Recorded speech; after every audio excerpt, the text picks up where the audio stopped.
Radio Publique Africaine.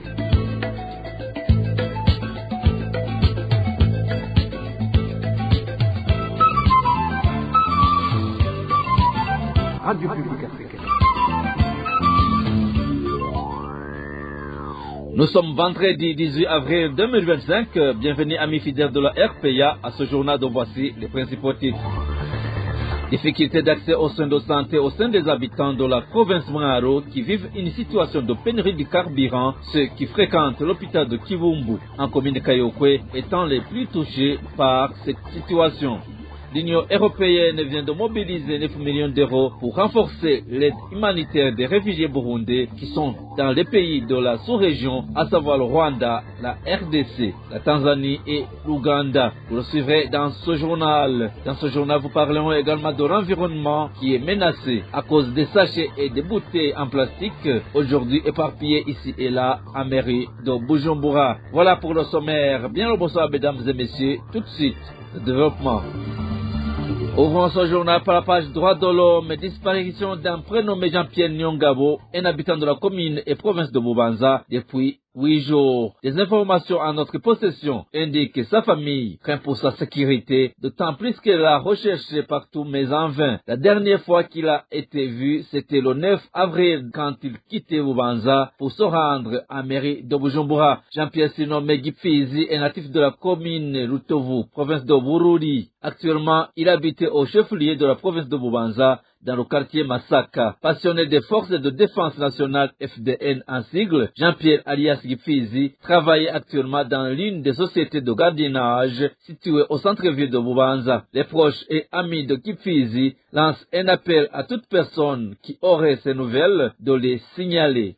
Et en page santé, certains habitants de la province de Mwaro ont des difficultés d'accès aux soins de santé à cause de la pénurie du carburant. L'exemple illustratif est celui de ceux qui fréquentent l'hôpital de Kivumbu, situé en commune de Kayokwe, qui sont obligés de se payer les frais de déplacement en cas de transfert. Pour cause, les ambulances n'ont pas de carburant et de fardeau pour ces citoyens. Emmanuel Nyungeko nous parle de ces problèmes liés aux soins de santé rencontrés par les habitants de Mwaro. La pénurie de carburant observée dans le pays touche les habitants de la province de Mwaro qui actuellement ont des difficultés d'accéder aux soins de santé. L'exemple illustratif est celui de ceux qui fréquentent l'hôpital de Kivumbu, situé en commune de Kayokwe, qui sont obligés de se payer les frais de déplacement en cas de transfert. Pour cause, les ambulances de cet hôpital n'ont pas de carburant. Un des habitants de Kayokwe témoigne.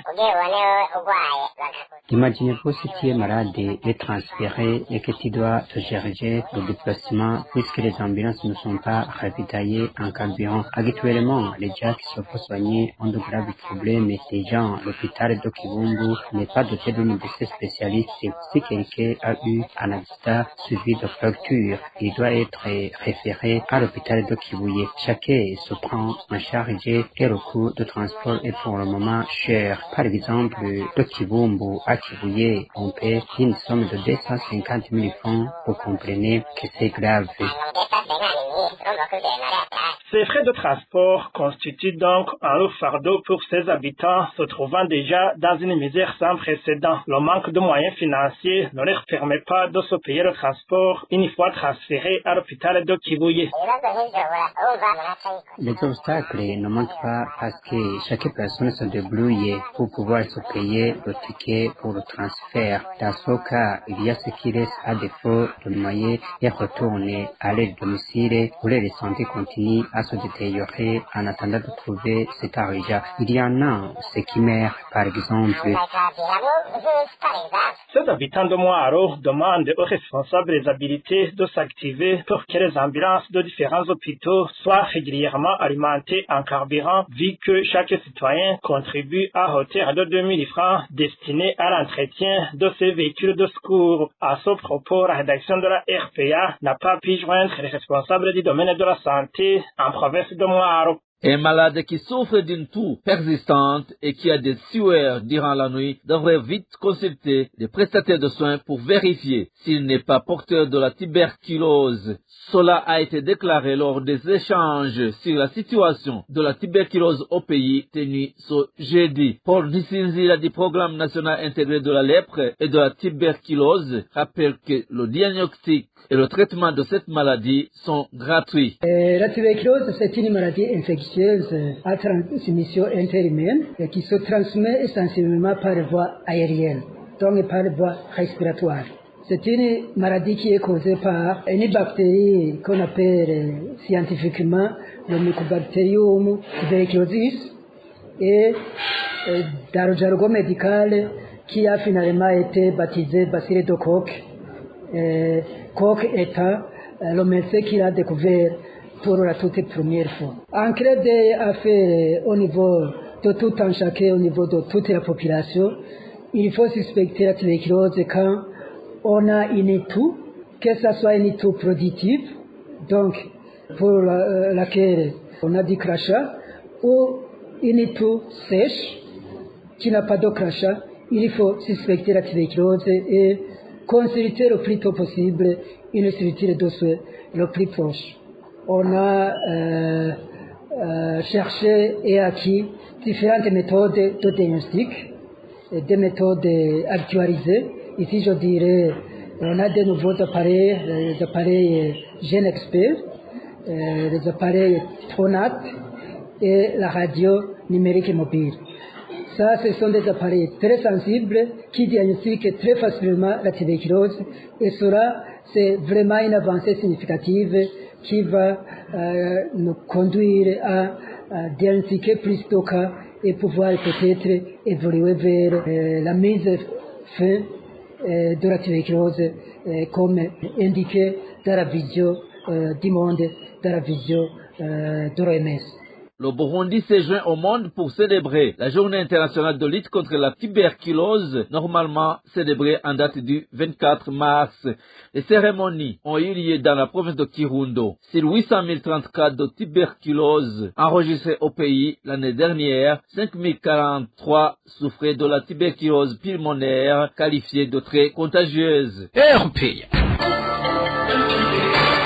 L'Union européenne vient de mobiliser 9 millions d'euros pour renforcer l'aide humanitaire à environ 300 000 réfugiés burundais qui vivent encore dans les pays voisins dont la Tanzanie, la RDC, le Rwanda et l'Ouganda après avoir fui la crise politique de 2015. Un accent particulier sera mis sur la préparation aux catastrophes dans une région régulièrement secouée par des crises naturelles ou d'origine humaine. Plus de détails avec Elvis Nyamongere. Sur le montant total alloué, 1,5 million d'euros sera spécifiquement consacré à des projets de préparation aux catastrophes, une mesure jugée essentielle dans cette région de Grand Lac, fréquemment confrontée à des crises, qu'elles soient naturelles ou d'origine humaine. En février 2023, les 4 principaux pays d'asile, Tanzanie, RDC, Rwanda et Ouganda, comptaient encore plus de 300 000 réfugiés burundais enregistrés. La majorité des pas entièrement de l'aide humanitaire internationale pour subvenir à leurs besoins essentiels, nourriture, santé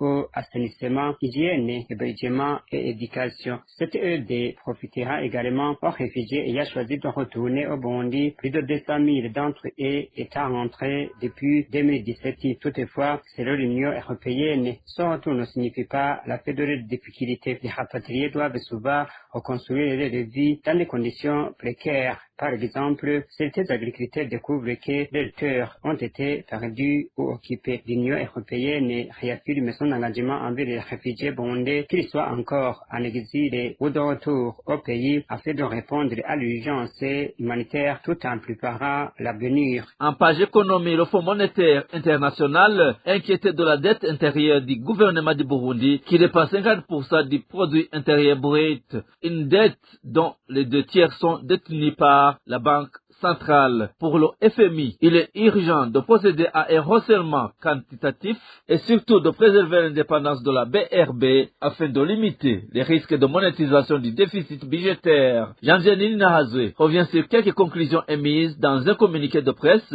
après la visite de l'équipe du FMI au Burundi au mois de mars dernier. La dette publique est jugée viable, mais avec un risque de surendettement élevé. Cette évaluation repose sur la poursuite par les autorités d'une réforme de la politique de change et d'autres réformes. L'encours de la dette publique totale s'élevait à environ 52% du PIB fin 2024. La dette intérieure, qui en représente environ les 2/3, est en grande partie détenue par la Banque centrale BRB. En politique budgétaire, la baisse des recettes fiscales en termes réels pour l'exercice 2024-2025 souligne la nécessité d'assainir rapidement les finances publiques.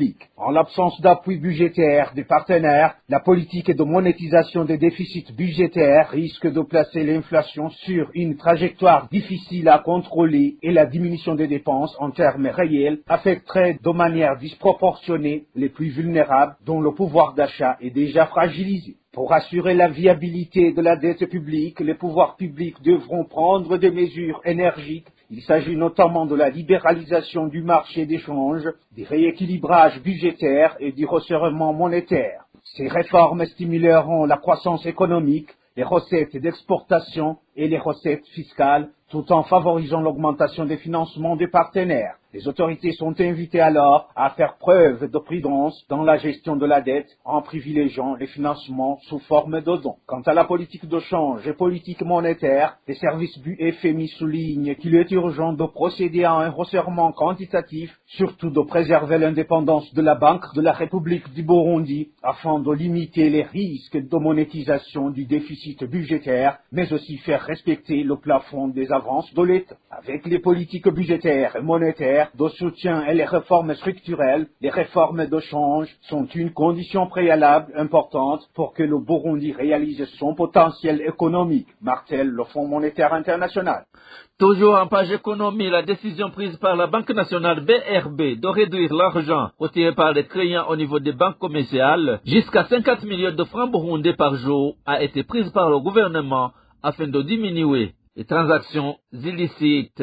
C'est du moins l'analyse de Faustin Ndikumana, président de la PARSEM, consécutivement à la lettre du 14 avril 2025, dont la Banque nationale a adressé aux banques commerciales. Dans cette lettre, il a été signifié que toute personne physique disposant d'un compte bancaire n'a pas le droit de retirer par jour plus de 50 millions de francs burundais. Normalement, la limitation des retraits journaliers au niveau des institutions bancaires et financières, et cela pour le but de limiter l'usage du cash et dans les transactions, renforcer l'aide de la trésorerie des banques et limiter les transactions illicites et diminuer la tendance à la thésaurisation et diminuer aussi la circulation monétaire hors banque parce qu'on a constaté que la masse monétaire agrégat M1 est en train d'augmenter, ce qui peut causer l'inflation. Il faut analyser la situation de l'économie burundaise parce que si on n'a pas une analyse profonde, on peut se retrouver avec des effets plutôt inverses. Parce que le Burundi a en grande partie une économie informelle, 70% de l'économie est informelle.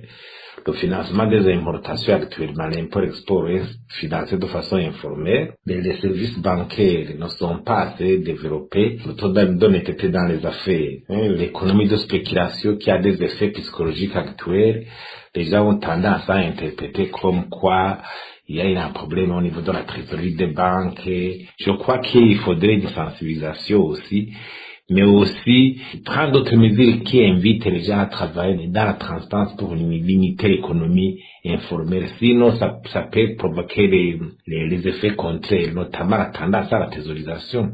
Il y a un comportement de faire fi, d'épargner dans les banques. Et concernant la décision prise aussi par la Banque nationale BRB sur l'utilisation de devises, stipulant que les recettes en devises provenant des organisations non gouvernementales doivent désormais être transférées à la BRB dès le lendemain de leur réception, Faustin Ndikumana annonce que cette mesure réduira la capacité des banques commerciales et que le manque de devises en circulation sera très évident. Aussi, la mesure qui vient d'être prise déjà les banques commerciales de rétrocéder les devises provenant des organisations nationales et internationales.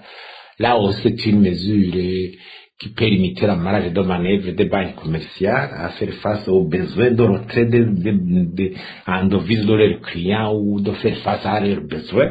Et là aussi, il peut y avoir une interprétation comme quoi les devises deviennent de plus en plus rares et que aussi les banques, une fois elles diminuent leurs capacités, on pourrait interpréter comme quoi il faudrait que les gens devraient toujours recourir au marché parallèle. Il faudrait faire une analyse plutôt profonde, une évaluation, voir si la mesure est en train de provoquer des faits voulus. Sinon, pour limiter les transactions, les retraits journaliers dans les économies structurées, cela est une bonne mesure. Parlons maintenant environnement pour clore ce journal. De grandes quantités de déchets composés en grande partie par des sachets et des bouteilles en plastique se remarquent à mairie de Bujumbura, surtout le long des rives de la rivière Tanganyika. Une situation qui menace l'environnement alors que depuis 5 ans, le gouvernement du Burundi a promulgué une loi interdisant l'utilisation de sachets et de bouteilles en plastique. Danny Claire, il la trouve. Les habitants de la ville de Bujumbura rapportent actuellement qu'à divers endroits, comme au kiosque situé au centre-ville et le long des rives du lac Tanganyika, il y a beaucoup de déchets éparpillés constitués de sachets et de bouteilles en plastique. Notre source nous dit que ces derniers temps, le gouvernement ne fait rien pour empêcher cela. Par rapport à l'utilisation des sachets et des bouteilles en plastique dans la ville de Bujumbura, au départ le gouvernement avait mis beaucoup d'efforts pour les bannir. Mais maintenant, on voit que le gouvernement a baissé les bras, c'est-à-dire au centre-ville, précisément au kiosque et sur les bords du lac Tanganyika. Partout, il y a plein de déchets, de sachets et des bouteilles en plastique. La population dit que si rien n'est fait, cela aura des conséquences sur l'environnement. Nous ne voyons pas ce que le gouvernement est en train de faire à ce sujet, car auparavant, il y mettait des efforts, mais il ne fait plus rien. Et vous savez que ces déchets en plastique sont très néfastes pour l'environnement. La situation se présente ainsi alors que depuis 5 ans, le gouvernement burundais a promulgué une loi interdisant l'utilisation de sachets et de bouteilles en plastique sur le sol burundais. Merci à toi, Danny Claire. Il a trouvé. Et c'est ce reportage que nous clôturons le journal en français de ce vendredi, 18 avril 2025. Merci pour votre aimable écoute. Merci également aux équipes rédactionnelles et techniques pour les franches et parfaites collaborations. À la présentation de ce journal, vous étiez avec Clovis Nyonzima. Passez un bon week-end chez vous. Au revoir.